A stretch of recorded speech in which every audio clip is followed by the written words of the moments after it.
There are two options for these larger sections. You can stitch each one consecutively, or how I often like to do it is I split the bump in half. So I'll start right here and I'll do my first stitch in the middle, and then I'll go to the outer side.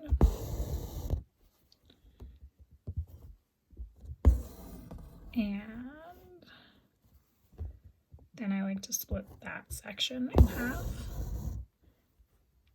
until I fill in that half.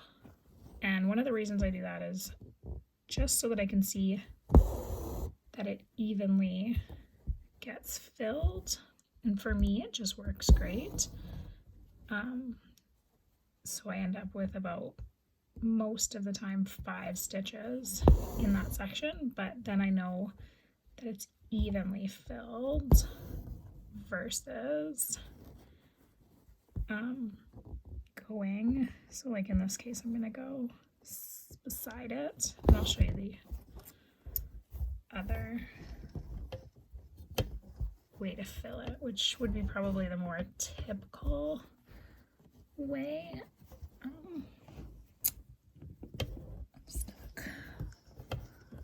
I'm looped, that's why. Okay. So this would probably be just one stitch after the other, would be probably a more common way to do it. For me, I like to just split it. It's kind of like dividing it into quarters almost. Not sure why this isn't working for me all of a sudden.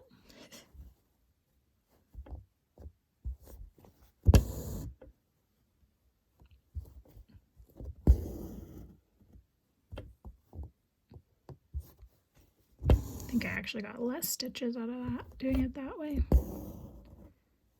Okay. Alright, and then you fluff it up with your needle just to make sure it's got a bit of a loop there. So either way is fine. It's probably neater to do stitch after stitch. Probably creates a neater back. I will tell you right now, the back of my hoops is not pretty.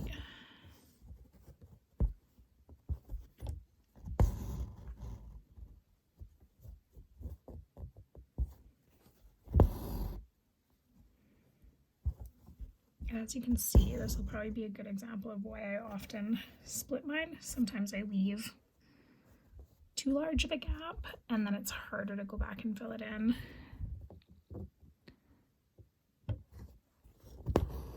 But it's doable. I just like my quartering method. Whatever works best for you. This is more about the shape, almost like a Berber carpet, than it is about how you get there. And the one thing I like about this one is messy is okay.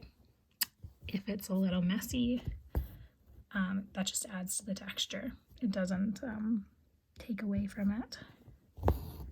So it can be messy and it will still end up looking the way it's supposed to.